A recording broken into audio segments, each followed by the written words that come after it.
Salutations everybody, this is Razor giving you the first installment in my C4 tutorial series here on my channel.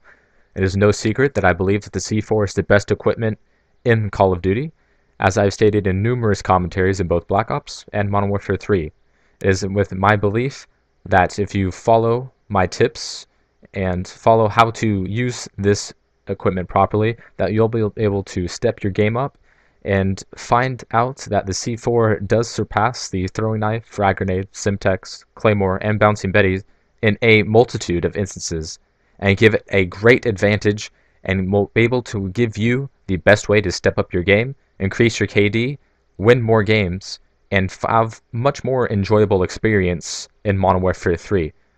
There's a reason why you only see good players use C4 and you do not see bad players use C4. It's a difficult equipment to use, and throughout this series, I'll be able to show you how to use it properly. Episode 1, the basics. The first thing you need to know about using C4 is how to throw and detonate this equipment. This is not as commonly known as I thought it would be, but it has come to my attention that many people do not know that there is a way to detonate the C4 without having to use the clicker by hitting the right bumper on your controller. If you double tap the X button, or on PS3, the square button, it will detonate without having the annoyance of having to take out that clicker and detonate.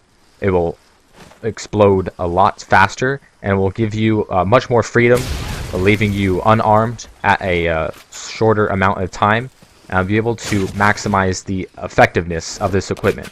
So I'm going to show you detonating the C4 both ways. I'm going to do it as fast as I possibly can. Here I'm going to throw my C4 and hit the clicker as fast as possible. As you can see, there was a little bit of delay. The C4, just was really close to the ground, if not on the ground, while I detonated it. Now let's see what happens when I double tap the X button instead of the right bumper. As you can see, it exploded before hitting the ground, and exploded a lot faster because you can see that I retained damage from the explosion as well. So you can obviously tell that it exploded much quicker. Now that we've gone over detonation, let's see how to throw the C4 at its most effective range. When it comes to using the C4, you don't want to throw it straight up. That's good for throwing it over barriers and walls, but it's not going to give you the best distance. And throwing it without any arc at all is not going to be a very good choice as well. If you're, coming real close to an enemy and you see them, it's a decent choice.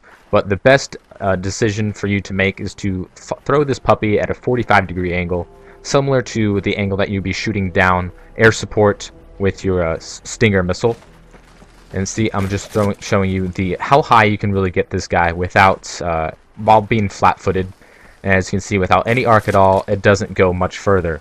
So if you cock this puppy at a 45-degree angle, you will maximize the distance at which you can throw this equipment stationary. As you can see, I throw it within a foot of my target and well within its lethal blast radius.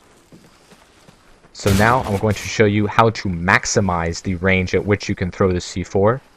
I'm going to show you first a control where I'm just flat-footed, throwing it at a 45-degree angle, real close to my enemy. And now I'm going to sprint, jump, and then throw real quickly. This takes a bit of practice, but as you can see, I threw it well beyond my target, still within lethal blast radius, and about 5 feet further than I did while stationary.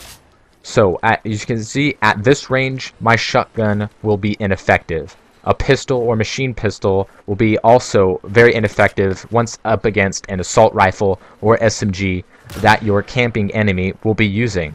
So the best way and fastest way to take out any enemy at this range is with the C4. Running, sprinting, jumping, detonating, double tapping X, and your target will be eliminated. When it comes to blast shield, let's see the difference. Here I'm going to throw a frag grenade at my opponent's feet. It detonates right under him. As you can see, he's still good. I still have to take him out with my weapon.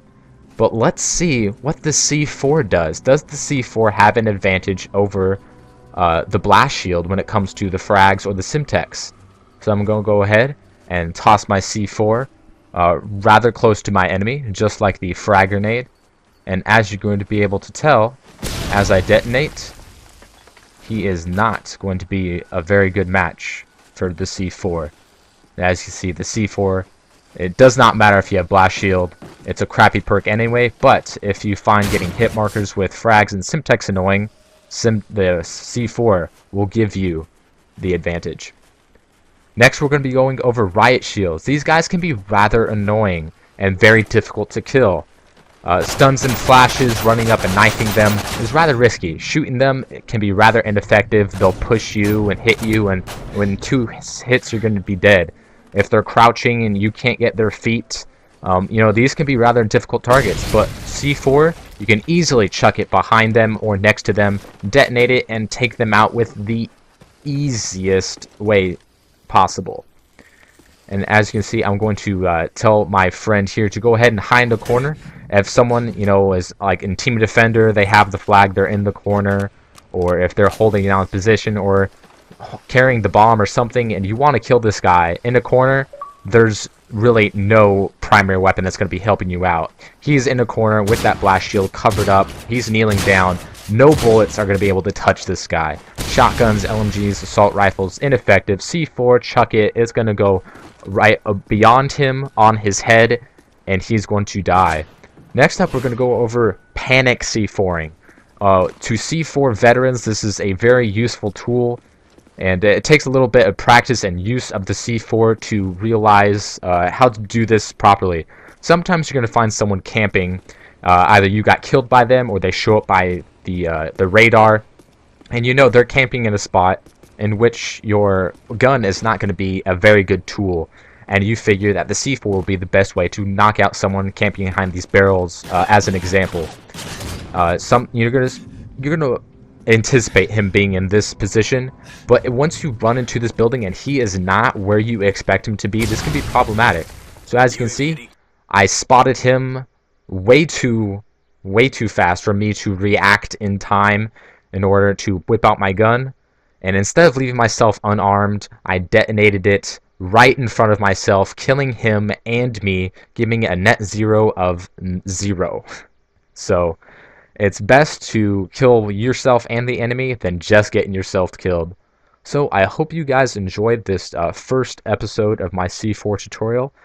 If you guys like this series, be sure to let me know, and I will go over every map in the game and show you how to utilize the C4 at its highest potential.